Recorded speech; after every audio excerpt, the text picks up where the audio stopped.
Fue uno de esos casos que, al principio, no parecía requerir mayor análisis: un homicidio y suicidio.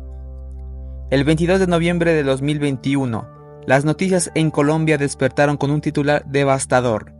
El reconocido estilista Mauricio Leal y su madre, Marleny Hernández, fueron hallados sin vida en su propia casa. La carta que se encontró junto a los cuerpos era clara: una despedida escrita por Mauricio, pidiendo perdón a sus familiares. Sin embargo, algo no cuadraba. Algo en ese escenario, que parecía tan bien armado, comenzó a desprender un aire a engaño. ¿Por qué Mauricio elegiría terminar todo? ¿Por qué la letra de esa nota parecía forzada? ¿Y por qué alguien tan perfeccionista como Mauricio dejaría tantas incongruencias detrás? Yo soy Jack el Examinador, y te doy la bienvenida al caso de Mauricio Leal, uno de los crímenes más mediáticos y fríos que sacudió a Colombia.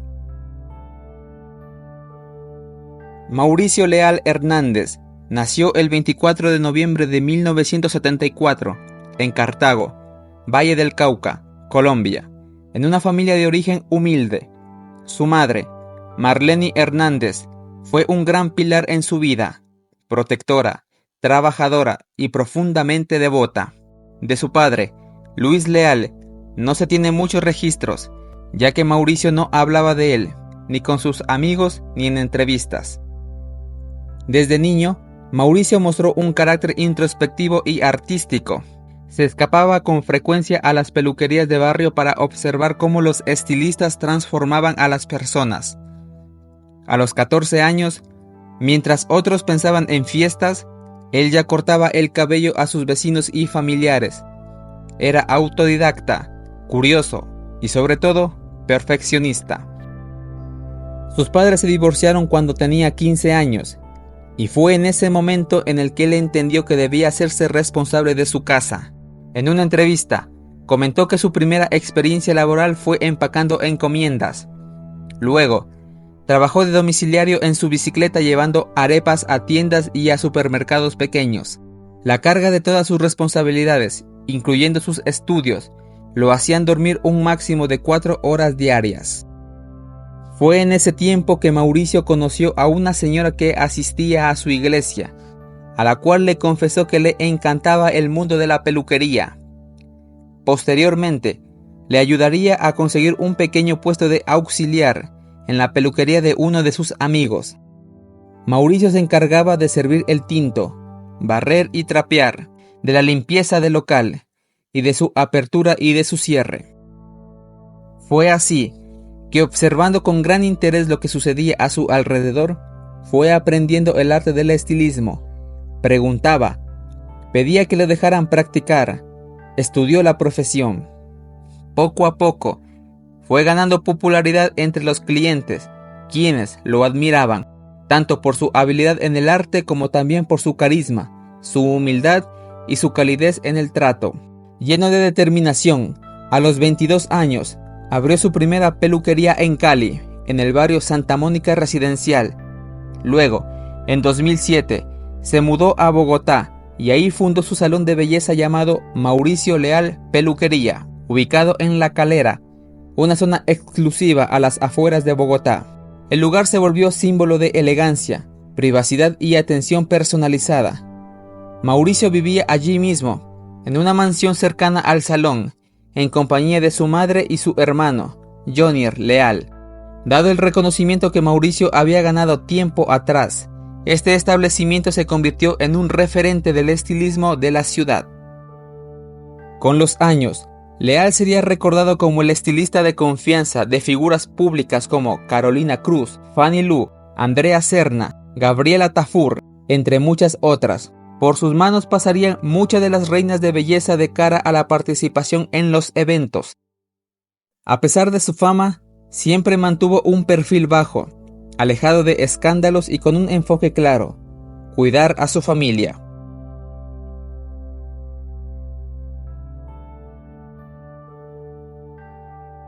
Aunque su carrera profesional seguía en ascenso, Su salud física y emocional comenzaba a deteriorarse visiblemente. Según informes, padecía desde hace años de síndrome de fatiga crónica, una condición que no solo le provocaba dolores intensos, sino también un agotamiento permanente que le costaba explicar. Esa lucha diaria le impedía sostener el ritmo que su carrera le exigía. Sumado a eso, en su círculo íntimo empezaron a notar cambios en su estado de ánimo. Según declaraciones posteriores, Mauricio estaba cada vez más retraído, menos sonriente. Algunos de sus empleados comentaron que lo veían llorar sin razón y que a veces prefería trabajar en silencio, sin hablar con nadie. Varios allegados afirmaron que el ambiente familiar no era tan armónico como aparentaba. Aunque Mauricio vivía junto a su madre y se llevaba bien con ella, la relación con su hermano Jonier Leal se tornaba cada vez más tensa. Jonier, también estilista, había regresado recientemente de Cali y se había instalado de nuevo en Bogotá, según él, para estar más cerca de su familia. Pero los roces entre hermanos no tardaron en hacerse notar. A pesar de que Jonier decía querer ayudar, había una constante tensión por temas económicos y profesionales. Mauricio mantenía a su madre, ayudaba a sus hermanos y sostenía a varios familiares.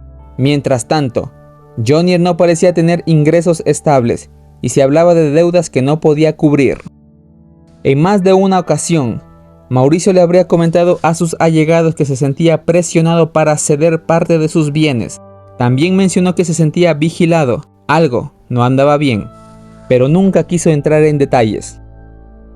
Su madre, Marlene, preocupada por su estado, comenzó a acompañarlo a casi todos lados. En paralelo, algo más estaba ocurriendo en silencio. Mauricio habría decidido modificar su testamento. El cambio beneficiaría principalmente a su madre y reduciría notablemente la participación de otros familiares, incluido su hermano Jonier. Aún no lo había firmado oficialmente, pero la decisión estaba tomada.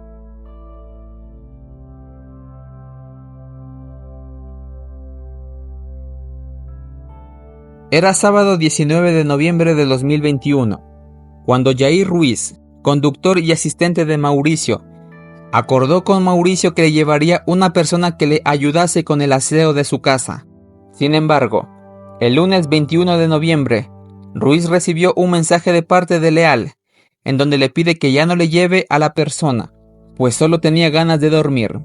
Este mensaje sorprendió a Jair, pues no era habitual en Mauricio descansar en un día laboral, aparte que ya tenía compromisos para ese día.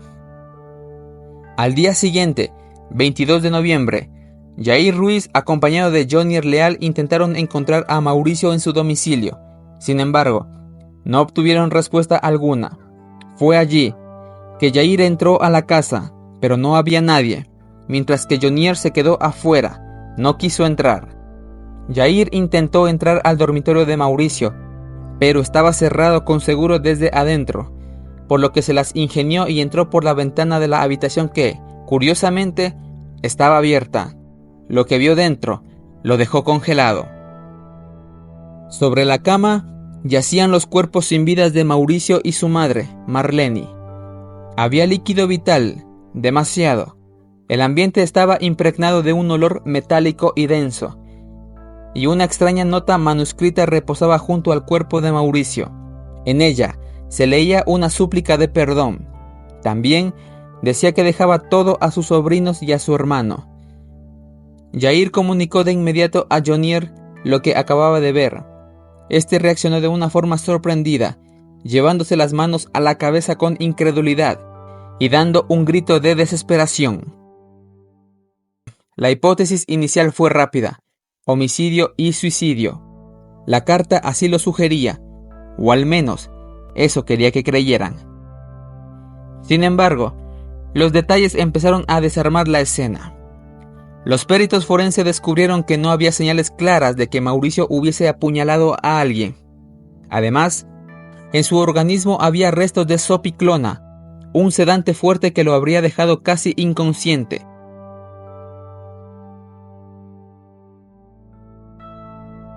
Y luego estaba la posición de los cuerpos. Marlene no dormía en la habitación de Mauricio, Su cuerpo había sido movido, colocado cuidadosamente en la cama al lado de su hijo.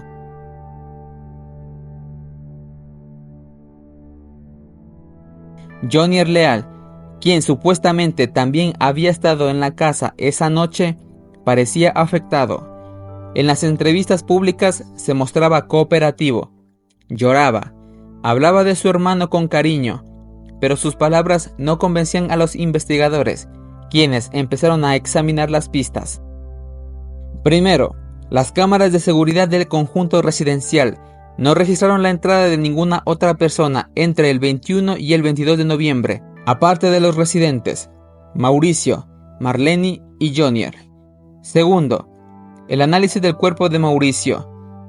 El ángulo de las heridas, la profundidad y la ubicación en su abdomen no coincidían con un suicidio, menos aún con uno doble. Tercero, la nota hallada tenía elementos extraños. La escritura parecía forzada, desalineada y no correspondía a la caligrafía de Mauricio. El laboratorio forense confirmó que el arma cortopunzante con el que murieron madre e hijo tenía rastros de ADN de Jonier Leal.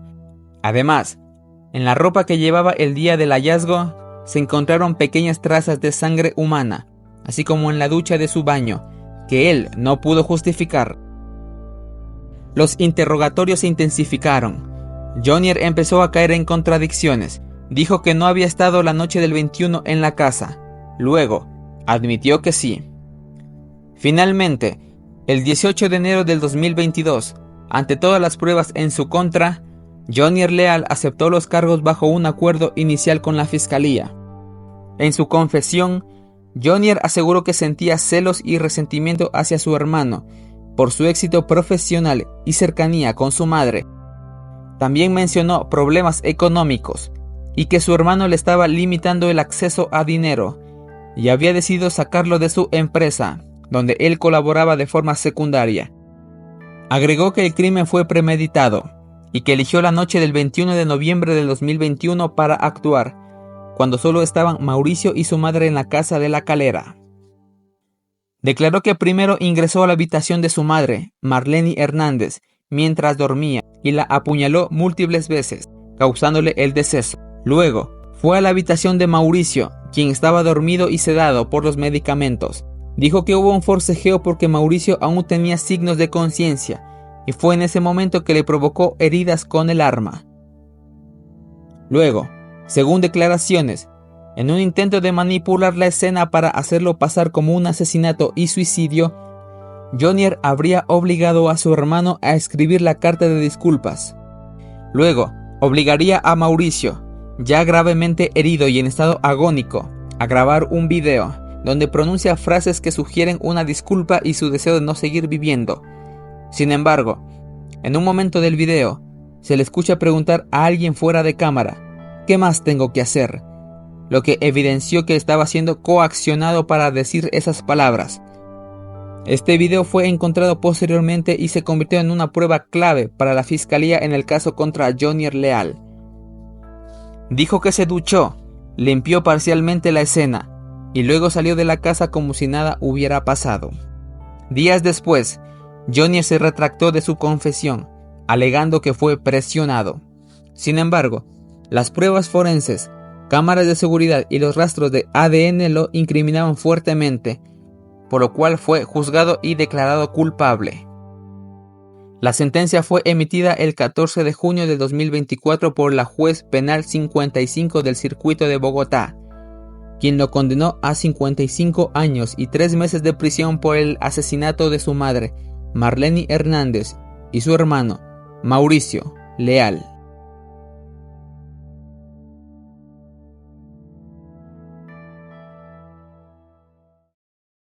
Una familia destruida desde adentro, una madre que solo quería proteger, un hijo que brillaba con luz propia, sin imaginar que la oscuridad estaba tan cerca. El caso de Mauricio Leal no solo estremeció por su violencia, sino por lo que reveló del alma humana, que el amor puede ser real y los celos también, que la confianza, cuando se entrega sin reservas, puede ser un arma en manos equivocadas. ¿Cuántas traiciones nacen bajo el mismo techo? ¿Cuántos rostros amables esconden intenciones ocultas? El juicio terminó, pero la pregunta persiste. ¿Conocemos realmente a quienes tenemos al lado? Si esta historia te hizo reflexionar, deja tu like, suscríbete y activa la campanita. Yo soy Jack el Examinador y te agradezco por vivir este expediente conmigo. Nos vemos en un próximo caso. Hasta pronto.